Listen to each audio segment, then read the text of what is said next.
Hi guys, it's Andrea Blythe. Let's talk about writer's block. I have been one of those kinds of people who says that writer's block isn't really a thing. It's not so much that it's not a thing, it's really just a name for the state where it feels like you can't get words down onto the page. In my experience, this description of writer's block is really about the kind of emotional state that you're in. So whether, for me, if I'm feeling depressed or frustrated or tired or any number of other emotions, then it can be very difficult to approach writing the page. And with everything that's going on in the world right now and being stuck in quarantine and all the other factors that might be going on in your life, it might be even more difficult to put words on the page. So I wanted to make this video to provide a set of tools that I use to deal with this kind of emotional state of feeling like you can't write. So yeah, here's 3 tools that I use to deal with writer's block. Okay, number 1, just write. Overly simplistic, I know. This is kind of the power through method. Basically, you're plunging through. I also call it the garbage dump method. This is a tool that I developed for myself that came out of 2 things. One being National Novel Writing Month, where you had to pound out 50,000 words in the course of a month, 50,000 words of a novel. And 2, the other thing that this came out of was Anne Lamott's Bird by Bird, in which she talked about shitty first drafts. So the idea being that the first draft is always going to suck, so just put words down on the page because then you can edit what you have. So the power through method basically works like this. I sit down with my computer and I just start putting words on the page. Literally any thought or word that comes into my head goes down on the page, and it all just kind of comes out in the flow. It might start with something like, I don't know what to write. This is garbage. I don't know why I'm writing. Gosh, why am I even bothering with this? And it just kind of keeps flowing and until maybe I start noticing things around me. And then I can start putting down things like the green of those trees is really kind of an emerald. And then those sensory details lead into the next thing. And by just kind of like powering out words at a rapid pace with no thought for what they mean or what they do, eventually I can usually roll myself into getting to the thing that I want to write. And if I keep up that pace and just kind of keep pounding out the words, I can get to something of a draft that I can then edit later. The idea is that if you can just write fast enough, then you can stop from second guessing yourself, stop all those other thoughts from getting in the way, and you can get the words down onto the page. That's the idea. It's not a method that's going to work all the time. It's not going to function all the time. If you're dealing with a really intense emotional state, this might turn out to be counterintuitive. But in some cases, the power through it method can totally work in terms of just getting words on the page and moving forward and getting to a point where you have a draft that you can then work with later. So that's number 1. Method number 2 is take a breath. This is currently my favorite method of getting into writing when I'm feeling stressed or blocked or any of those kinds of things. This is the method that I use most often these days, and I will use this method even in those times when I don't feel particularly stressed or blocked. I just use it as a kicking off point to getting into writing. So essentially what this is a mini meditation before writing.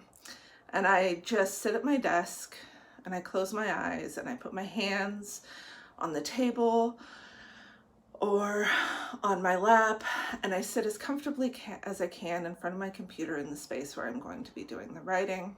And I take 3 to 10 connected breaths. Deep breaths, breathing in, letting it out. And I take one breath after the other. And any thoughts that come into my head, I try not to hold on to. I just kind of let them move through my head. Like imagining I'm just passing by on a screen. And I just keep breathing for a short length of time in this kind of calming meditation. And as I'm sitting there, I might also try to become more aware and grounded into the space that I'm in. So just kind of be aware of the table and the computer and the chair that I'm sitting in and its level of comfort. I might become aware of the light filtering through the windows. And I will keep breathing for that length of time until I feel ready to stop.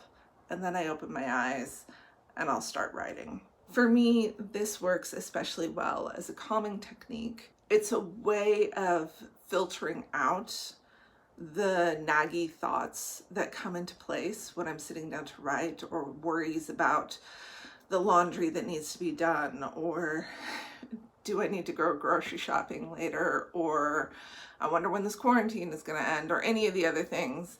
I can kind of like just filter all that out, bring myself into the present moment, and I feel much more focused and clear when I try to put words on the page. It just brings me into a state of calm and helps clear out the anxiousness in most cases, and I just write more clearly. So it's worked really well for me of late. Definitely my favorite method. I recommend it if that's something you're interested in trying. Okay, and number 3 is walk away. Because the thing is, you don't have to write right now. Things are intense, things are stressful, things feel wild and out of control. You don't have to write during the course of all of this. You can take a break, you can step away for a while, give yourself the space you need to recuperate your resources and recover your faculties so that you can come back to writing fresh. You're still a real writer even if you take a break from writing. Even if you don't write every day, you're still a real writer. Even if you don't write every week, you're still a real writer. There are all kinds of circumstances that every writer has to work around. And we all have our own schedules and all have our own methods and all have our own processes for dealing with writing.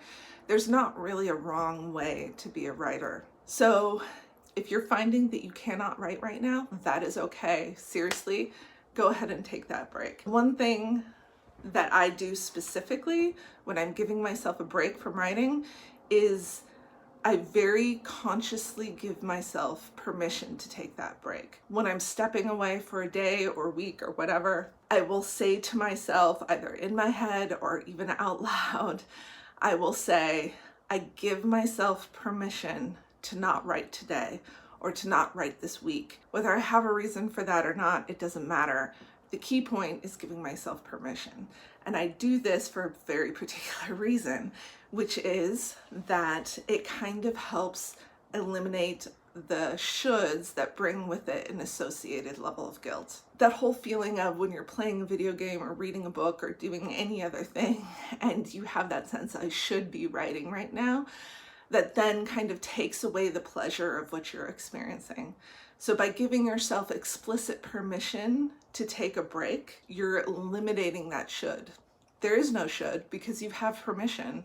There's no reason to feel guilt, which just compounds the stress and guilt and other emotions that have led to this level of feeling blocked in the first place. So give yourself permission. The idea is essentially to fully just embrace the break for what it is, which allows you to come back to writing when you're ready, more refreshed and more recharged and more ready to go.